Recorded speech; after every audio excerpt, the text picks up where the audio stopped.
Wind River Valley, Wyoming Territory, October 1843.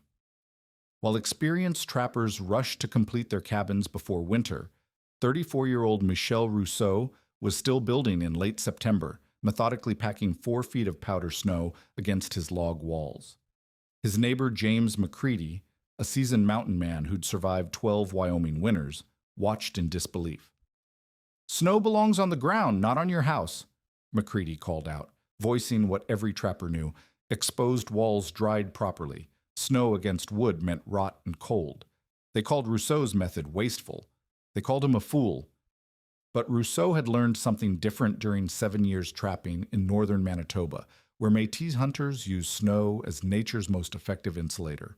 95% trapped air sealed behind waterproof birch bark barriers. He spent twice as long on construction, used 3 times the materials, and buried his entire cabin under what looked like a natural snowdrift. Then November arrived with temperatures plunging to 10 below zero. December brought the killing cold, 35 below for 6 straight days. McCready's cabin interior dropped to 20 degrees despite burning wood continuously. Weber's wife collapsed from hypothermia. Standard frontier methods were failing catastrophically, but inside Rousseau's buried cabin, the temperature held steady at 58 degrees with just 2 small fires daily. What did this French-Canadian trapper understand about winter survival that 12 years of frontier wisdom had missed? If you value stories of practical wisdom that stood the test of time, make sure to subscribe. We've got more documented accounts worth remembering. The morning of October 15th, 1843, found Michel Rousseau knee-deep in powder snow, methodically packing it against the north wall of his cabin while his neighbors watched from a respectful distance. The French-Canadian moved with deliberate precision, using a wooden paddle to compress each layer before adding the next. Behind him, James McCready shook his head and spat into the dirt. "Fool's gonna freeze himself to death with all that snow," he muttered to Otto Weber, who nodded grimly while adjusting the stone foundation blocks beneath his own conventional cabin. Rousseau had arrived in Wind River Valley 3 months earlier, carrying tools and knowledge that seemed foreign to the established trappers. While McCready and Weber rushed to complete their cabins using proven frontier methods, 8-inch chinked logs, raised foundations, exposed walls for proper air circulation, Rousseau took his time.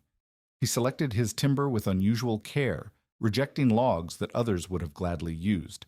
He spent days harvesting birch bark from the river bottoms, stripping it in 18-inch wide sections and carefully rolling each piece to prevent cracking. The other men watched this preparation with growing skepticism. "Paper bark ain't gonna keep the wind out," McCready declared, but Rousseau continued his methodical work. The real controversy began when Rousseau started building his vapor barrier. Using strips of birch bark overlapped like roof shingles, he covered his entire cabin exterior with a seamless waterproof shell, sealing each joint with pine pitch heated over his fire. The process consumed weeks of careful work, each strip positioned with mathematical precision. Weber, drawing on his Bavarian building experience, insisted this violated fundamental construction principles.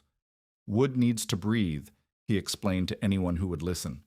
"Trap moisture against logs and you'll have rot by spring." The German immigrant had survived harsh alpine winters using traditional European methods, and Rousseau's technique contradicted everything he knew about proper cabin construction. McCready's skepticism ran deeper than mere technical disagreement. He had learned his building methods from Pennsylvania German settlers, refined them through 12 years of Wyoming survival, and taught them to younger trappers like Tom Bradley. His cabins featured exposed log walls that dried properly in mountain air, foundations raised 18 inches on stone piers to prevent ground moisture, and gaps between logs carefully chinked with mud and moss, a system that had kept frontier families alive for generations. "Snow against wood means rot and cold," he repeated whenever anyone mentioned Rousseau's strange method. The Frenchman's approach seemed to violate basic frontier wisdom about letting cabin walls shed moisture naturally. But Rousseau understood something his neighbors did not. During 7 years trapping in northern Manitoba, where temperatures regularly dropped below 40 below zero, he had learned from Métis hunters who combined French colonial techniques with Native American thermal principles. They had taught him that dry powder snow contained 90 to 95% trapped air, making it one of nature's most effective insulators. The key lay in preventing moisture infiltration through a completely waterproof vapor barrier, his birch bark shell sealed with pine pitch every 6 inches. Wet snow would indeed destroy a cabin through freeze-thaw cycles, but powder snow properly contained could provide insulation equivalent to 12 inches of solid wood. As October temperatures dropped toward freezing, Rousseau began the final phase of his construction. He waited for the right conditions, powder snow falling when air temperature held below 20 degrees Fahrenheit. Using his wooden paddle and bare hands, he packed snow against his bark-covered walls in carefully compressed layers. Each section required specific technique. Too loose, and the snow would not insulate effectively. Too dense, and it would lose its insulating air content. He built his snowbanking 4 feet deep, extending it to his 7-foot eave height until the entire cabin disappeared beneath what appeared to be a natural drift. The visual effect disturbed his neighbors profoundly. Weber's wife, Marie, stood in her doorway, watching Rousseau's cabin vanish beneath the white mound, and shook her head in disbelief. "How can a man live buried like that?" she asked her husband, who had no answer. McCready's young partner, Tom Bradley, voiced what everyone was thinking. "Looks like a grave more than a cabin." The established trappers had built their shelters according to proven frontier protocol, with walls exposed to mountain air and foundations that elevated living spaces above ground moisture. Rousseau's buried cabin violated every principle of conventional wilderness architecture. Inside his snowbanked shelter, Rousseau experienced immediate results that validated his unconventional approach. His first evening fire, a modest blaze in his centrally positioned stone fireplace, heated the interior to a comfortable 60 degrees and held that temperature through the night. Outside, October winds cut across the valley at 15 degrees below zero, but inside his buried cabin, Rousseau worked in his shirt sleeves. The snowbanking provided thermal mass that absorbed heat during active fires and released it slowly throughout the night, while his vapor barrier prevented any moisture infiltration that could compromise the insulation. McCready, meanwhile, burned through half a cord of split pine during his first week of cold weather, struggling to maintain interior temperatures above 40 degrees. His conventionally built cabin, despite following every frontier building principle he knew, hemorrhaged heat through the log walls and gaps in the chinking. Weber faced similar problems watching his carefully planned firewood supplies disappear at an alarming rate while his family huddled around their central fireplace, wearing all available winter clothing indoors. Both men began to question their assumptions, but pride prevented them from admitting that the buried cabin might actually work. By month's end, the contrast became undeniable. Rousseau emerged each morning from his snow-covered shelter wearing just a wool shirt, calmly checking his trap lines while his neighbors bundled in multiple layers just to venture outside. His chimney barely smoked compared to the constant fires burning in conventional cabins. The fool who had been mocked for burying his house in snow was using half the firewood of his experienced neighbors while maintaining interior conditions that seemed impossibly comfortable. Winter had not yet truly arrived, but the first test of Rousseau's innovation was already proving the conventional wisdom wrong. November arrived with a vengeance that caught even experienced mountain men off guard. On the morning of November 3rd, 1843, James McCready stepped outside his cabin to find his water bucket frozen solid and the thermometer reading 10 degrees below zero, colder than any early November in his 12 years of Wyoming trapping. The wind carried a bite that penetrated every layer of clothing, and McCready knew immediately that this winter would test every survival skill he possessed. Inside his conventionally built cabin, despite a roaring fire that had burned all night, frost covered the interior walls where his breath had condensed and frozen. McCready's heating system, designed according to proven frontier principles, began failing almost immediately. His fireplace, positioned against the north wall to maximize interior space, created uneven heat distribution that left the far corners of his cabin barely above freezing. The mud and moss chinking between his logs, which had seemed adequate during milder weather, cracked and fell out as the timber contracted in the severe cold. Wind infiltration through these gaps made heating nearly impossible. Warm air escaped as fast as his fire could produce it. By the end of the first week, Macready calculated he was burning through 2 full cords of split pine just to maintain an interior temperature of 35 degrees. Otto Weber faced even worse conditions in his Bavarian-style cabin. His traditional European construction methods, which had sustained his family through alpine winters, proved inadequate against the dry, penetrating cold of the high plains. The careful stone foundation that elevated his cabin 18 inches above ground level, designed to prevent moisture problems, now created a wind tunnel that sucked heat from his floor. His wife Marie wrapped herself in every available blanket and still shivered constantly, her breath visible in white puffs even near their central fireplace. Weber split furniture to supplement his dwindling firewood supply, but even burning his spare chair and table, he could not raise his interior temperature above freezing. The mathematical reality of their situation became grimly apparent as November progressed. Macready's 2-cord monthly consumption meant he would need 8 to 10 cords to survive a typical Wyoming winter, double what he had stockpiled in his woodshed. Weber's fuel situation was even more desperate. His emergency furniture burning provided only temporary relief, and at current consumption rates he would exhaust all available fuel by February, leaving 3 months of winter with no heating material. Both men faced the specter of freezing to death in their own cabins. Victims of conventional wisdom that had failed catastrophically when tested by unusually severe conditions.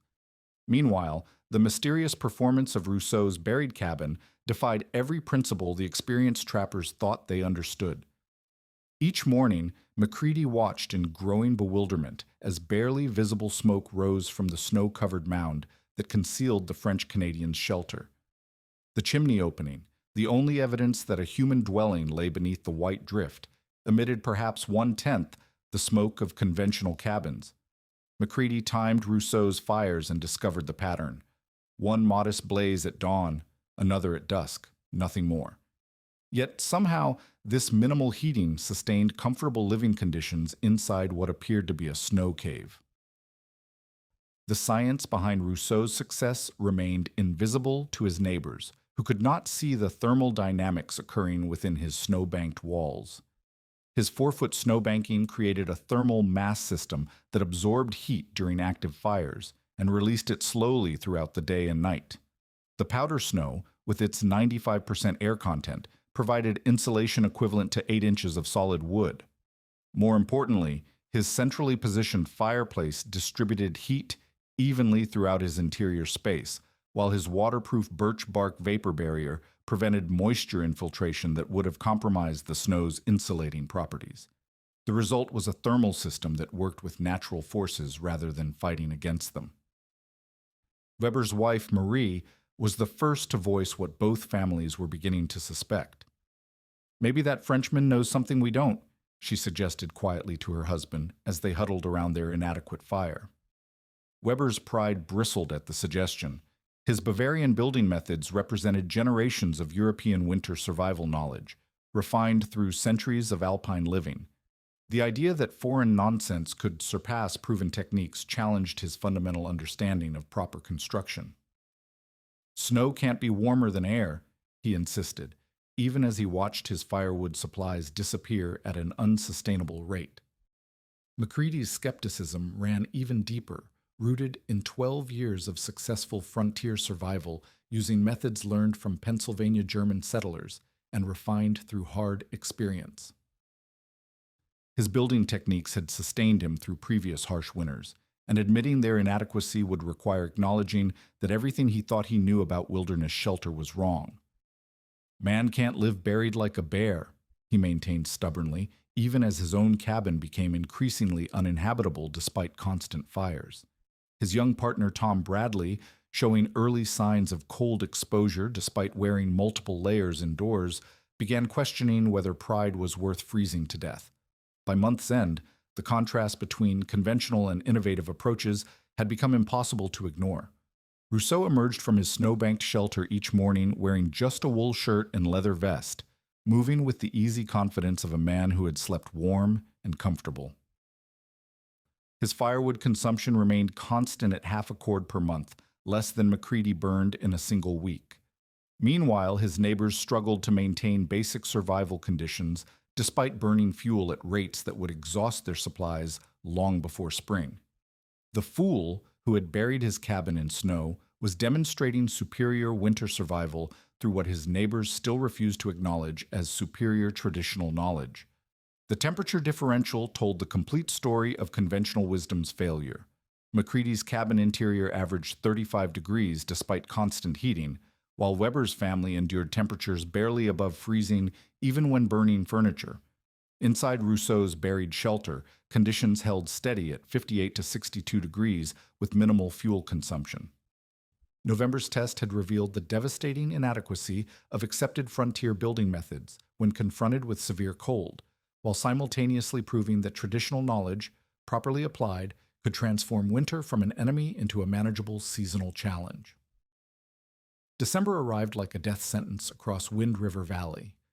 On the morning of December 12, 1843, James McCready's thermometer registered 35 degrees below zero, a temperature so severe that his breath crystallized instantly and fell to the ground like tiny glass fragments. The killing cold had settled over Wyoming territory with a malevolence that veteran mountain men recognized as potentially fatal. This was not the manageable cold of a typical winter, but the kind of Arctic conditions that could freeze a man solid in his own cabin if his heating system failed even briefly. McCready's conventional shelter became a death trap within hours of the temperature plunge. Despite burning wood continuously in shifts throughout the night, his cabin interior dropped to 20 degrees, well into the range where hypothermia could kill a sleeping person. The chinking between his logs had failed completely, creating gaps that allowed deadly wind infiltration. Ice formed on the interior walls 3 feet from his fireplace, and his water bucket froze solid despite being positioned near the fire. His hands became too numb to handle kindling effectively, forcing him to wear thick mittens that made fire maintenance clumsy and dangerous. The mathematical reality was inescapable. His heating system could not produce warmth faster than his cabin lost it through the gaps in conventional frontier construction. Otto Weber's family faced even more desperate circumstances in their European-style cabin. His wife Marie had not been truly warm in 3 weeks, and the extreme cold pushed her into the early stages of hypothermia despite being indoors. Her speech became slurred, her movements sluggish, and she complained of overwhelming drowsiness, all warning signs that Weber recognized from alpine rescue situations in his youth. His traditional Bavarian heating methods, designed for stone houses with thick walls, proved completely inadequate in a log structure that hemorrhaged heat through every joint and gap. Weber split his dining table and both chairs, feeding them piece by piece into his fire. But even this desperate measure could not raise his interior temperature above 18 degrees. The wind chill factor made outdoor survival impossible for anyone using conventional shelter systems. Effective temperatures reached 60 degrees below zero, meaning that any gap in a cabin's thermal envelope became a conduit for air cold enough to freeze human tissue in minutes. McCready's raised foundation, designed to prevent ground moisture, now channeled Arctic wind directly under his living space. Weber's carefully positioned fireplace, built against the exterior wall according to European custom, conducted precious heat directly outside through the stone and mortar. Both men realized their building techniques, proven effective in milder conditions, were killing them in extreme cold. Tom Bradley, McCready's young partner, developed serious frostbite on his fingers and toes despite never leaving the cabin. The 20-year-old trapper showed all the signs of severe cold exposure, confusion, lethargy, and skin that had turned waxy white on his extremities. McCready recognized that Bradley would lose digits, possibly his life, if conditions did not improve immediately.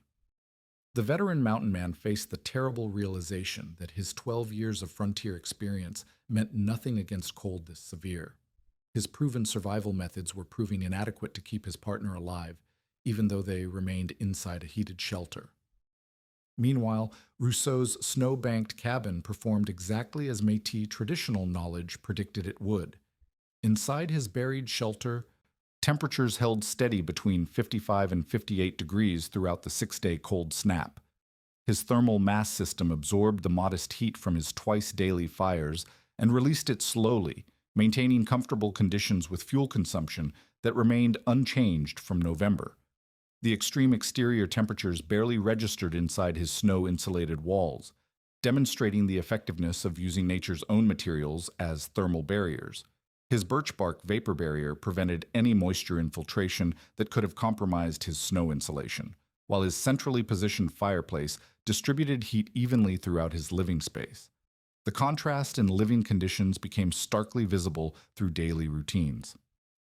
Each morning, Rousseau emerged from his snow-covered entrance wearing a single wool shirt, moving with normal dexterity to check his trap lines and maintain his equipment. His hands remained fully functional, his speech clear, his movements coordinated. Inside his shelter, he could work comfortably without gloves, eat hot meals, and sleep soundly under a single blanket. The deadly cold that was killing his neighbors barely affected his daily life, proving that proper traditional construction techniques could make extreme weather manageable rather than life-threatening. Weber's wife Marie reached the breaking point on December 18th. She collapsed near their fireplace, her body temperature dangerously low despite being indoors next to their heating source. Her husband recognized the symptoms of severe hypothermia: slow, shallow breathing, weak pulse, and skin that felt cold even near the fire. Weber faced the choice between his cultural pride and his wife's life. His Bavarian building methods, which had sustained his family through European winters, were proving deadly in American conditions. The traditional knowledge he had dismissed as primitive now represented his wife's only chance for survival. McCready confronted the same terrible choice as he watched Tom Bradley's condition deteriorate. The young man's frostbite was advancing despite being inside a heated cabin, his confusion indicating that hypothermia was affecting his brain function. McCready's hands had become too numb to maintain their fire effectively, and he realized that both he and Bradley would die if they remained in his conventionally built cabin. The frontier-building wisdom that had defined his identity as a mountain man was failing catastrophically when tested by extreme conditions. The psychological impact of conventional wisdom's failure proved as devastating as the physical cold. Both McCready and Weber had staked their reputations, their identities, and their survival on building methods that represented generations of accumulated knowledge. Admitting that these techniques were inadequate required acknowledging that everything they thought they knew about winter survival was wrong. The fool they had mocked was demonstrating superior knowledge while they faced death in shelters built according to proven principles. Pride warred against survival instinct as both men realized that seeking help from Rousseau might be their only chance to live through December's killing cold. Dawn on December 19th brought Otto Weber to a moment that shattered every assumption he had held about frontier survival. His wife Marie lay unconscious in their 18-degree cabin, her breathing so shallow he had to place his ear against her chest to detect it. Her skin had taken on the waxy pallor that Weber recognized from alpine avalanche rescues, the color of approaching death from cold exposure. Swallowing the pride that had sustained him through 20 years of successful building in Bavaria, Weber wrapped his dying wife in their heaviest blanket and carried her through knee-deep snow to the buried mound that concealed Michel Rousseau's cabin. The French-Canadian answered Weber's desperate knock without surprise, as if he had been expecting this moment throughout the killing cold. Rousseau's cabin door opened to reveal an interior so warm that Weber felt the heat against his frozen face like a physical blow. Inside, the temperature registered a comfortable 56 degrees, warmer than Weber's cabin had been even during November's milder weather. Marie stirred in her husband's arms as warm air reached her, the first sign of life she had shown in hours. Rousseau gestured them inside without a word, understanding that explanations could wait until the woman's life was secured. Within the hour, James McCready appeared at the same entrance, supporting Tom Bradley, whose frostbitten hands had turned black at the fingertips. The veteran mountain man's pride had crumbled as completely as Weber's when faced with his partner's deteriorating condition. McCready's own speech had begun slurring from cold exposure, and he recognized that both he and Bradley would die within days if they remained in his conventional cabin. The man who had mocked snowbanking as foreign foolishness now sought shelter in the buried cabin he had dismissed as impossible. Rousseau received both families with the quiet competence of someone who understood that survival superseded all social conventions.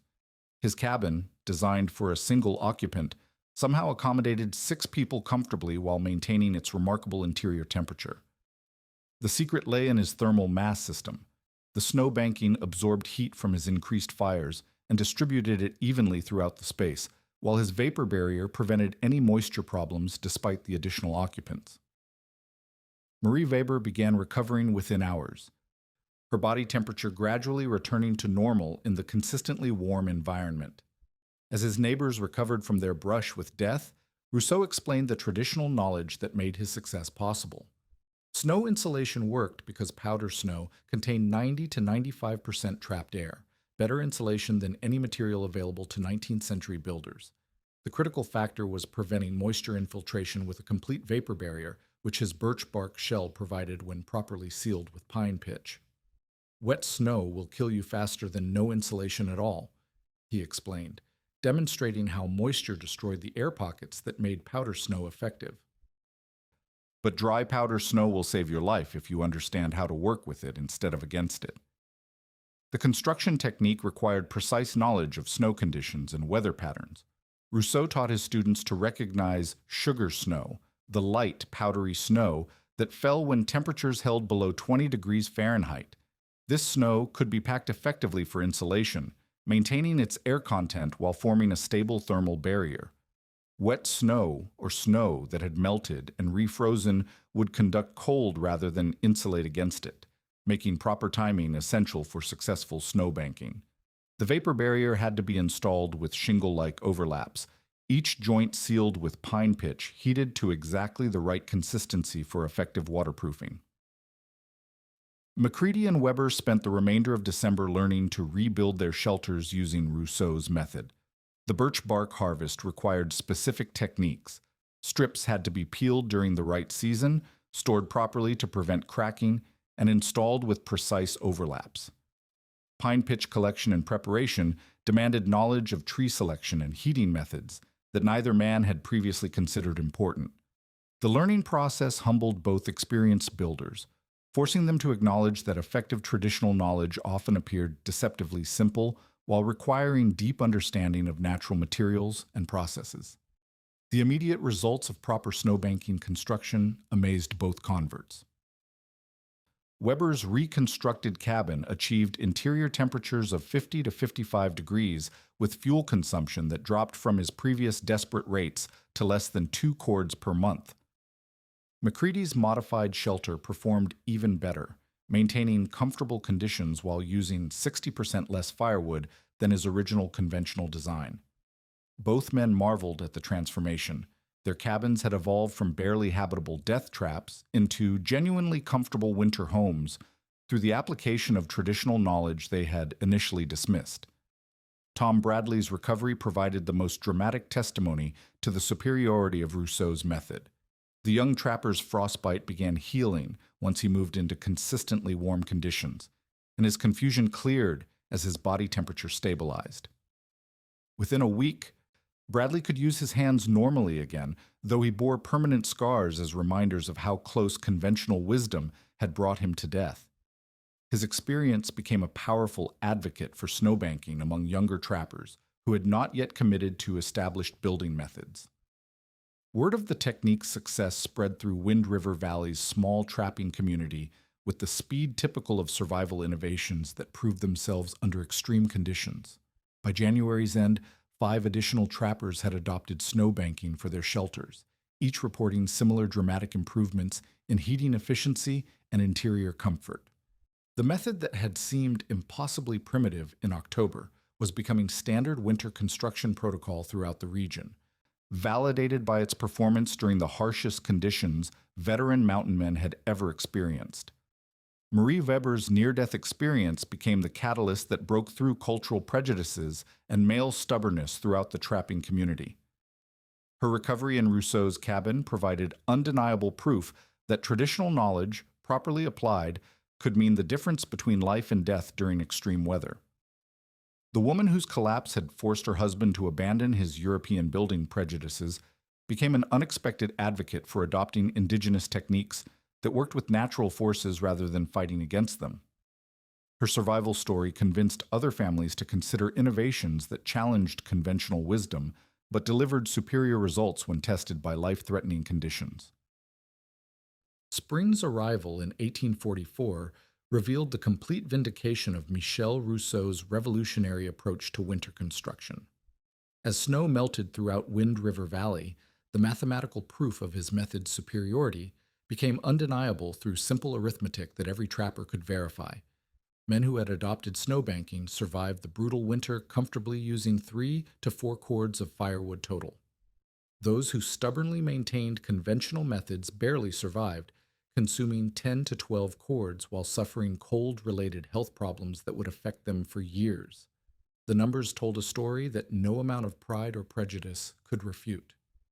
James McCready's conversion became one of the most dramatic testimonials to the technique's effectiveness. The veteran mountain man had burned through 8 cords of firewood before December 19th, when he finally sought refuge in Rousseau's cabin.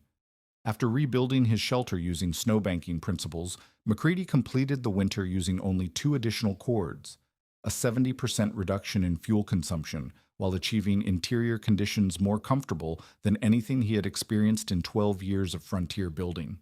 His frostbite healed completely, and he regained full use of his hands, crediting Rousseau's method with saving not only his life, but his ability to continue trapping.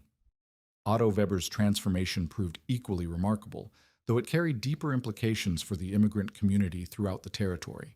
Weber had arrived in Wyoming carrying generations of Bavarian building knowledge. Confident that European methods represented the pinnacle of winter construction technology, his near-fatal experience with conventional techniques forced a fundamental reassessment of traditional assumptions. After adopting snowbanking, Weber's cabin achieved thermal performance that exceeded anything he had experienced in the Alps, using local materials and indigenous techniques that European builders had never imagined. His endorsement carried particular weight among German and Scandinavian settlers who had initially dismissed snowbanking as primitive. The technique's rapid adoption throughout the Rocky Mountain region demonstrated how quickly effective survival innovations spread when validated by extreme conditions. By 1845, 85% of mountain trappers from Colorado to Montana were using some variation of snowbanking for winter shelter. The method evolved and improved as different practitioners contributed refinements. Some discovered that certain tree barks worked better than birch in specific climates. Others developed more efficient snowpacking techniques, and a few innovated heating systems specifically designed to work with snowbanked walls. Tom Bradley's experience became a cautionary tale that convinced younger trappers to abandon conventional wisdom before it could nearly kill them. The scars on his hands served as permanent reminders of how close accepted frontier methods had brought him to death. And his enthusiastic advocacy for snowbanking influenced an entire generation of mountain men who had not yet committed to established building techniques. Bradley's survival story spread through the informal networks that connected trappers across the West, carrying Rousseau's innovation far beyond Wind River Valley. Military surveyors documenting territorial conditions began including snowbanking techniques in their official reports after witnessing its effectiveness during the harsh winter of 1843 to 1844. These government documents provided the first formal recognition of the method's superiority over conventional frontier construction, lending institutional credibility to what had initially been dismissed as foreign eccentricity. Army engineers studying these reports later adapted snowbanking principles for winter fortifications, acknowledging that traditional indigenous knowledge often surpassed European military engineering for specific environmental conditions.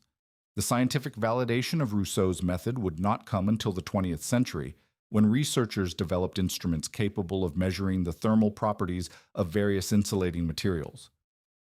Modern testing confirmed what the French-Canadian had understood intuitively. Dry powder snow provided R-value insulation comparable to fiberglass batting, with a 4-foot snowbank delivering thermal performance equivalent to 8 to 12 inches of wood. The technique succeeded because it applied sound physics principles that 19th century builders understood empirically rather than theoretically. Rousseau himself became a legendary figure throughout the Mountain West, though he remained characteristically modest about his role in revolutionizing winter construction. He continued trapping in Wind River Valley until 1852, serving as an informal consultant for anyone seeking to build effective winter shelters. His original cabin site became a pilgrimage destination for traditional building enthusiasts, though the structure itself was eventually abandoned when Rousseau moved to Oregon Territory. The location remained marked by a distinctive depression in the landscape where his snow-banked walls had shaped the ground. The broader implications of Rousseau's success extended beyond mere construction techniques to fundamental questions about the relationship between traditional knowledge and technological progress.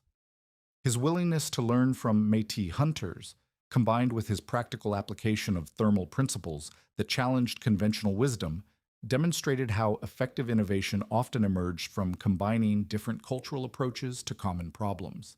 The story became a parable about the dangers of dismissing unfamiliar methods simply because they contradicted established practices.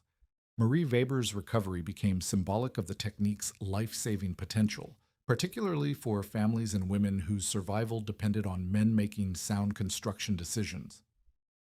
Her near-death experience and dramatic recovery in Rousseau's cabin provided compelling evidence that building methods were not merely matters of personal preference, but could determine whether families lived or died during extreme weather. Her advocacy among other wives and mothers helped overcome male resistance to adopting techniques that challenged traditional gender roles in construction decision-making. The legacy of Rousseau's innovation continued influencing American building practices well into the 20th century, particularly in Alaska and northern territories where extreme cold made conventional construction inadequate. Modern earth-sheltered homes and passive solar design trace their conceptual roots to traditional techniques like snowbanking that demonstrated how working with natural forces could achieve superior results compared to fighting against environmental conditions. Museums in Wyoming and Montana preserve examples of snow-banked cabin construction, crediting Rousseau's willingness to be called a fool as the catalyst for a revolution in sustainable winter architecture. The final vindication of Michel Rousseau's method lay not in dramatic recognition or financial reward, but in the quiet satisfaction of lives saved and families sustained through knowledge properly applied. The French-Canadian trapper who had endured mockery for burying his cabin in snow had demonstrated a fundamental truth about survival: traditional knowledge, when combined with deep understanding of natural principles, often provides superior solutions to human challenges than conventional wisdom alone.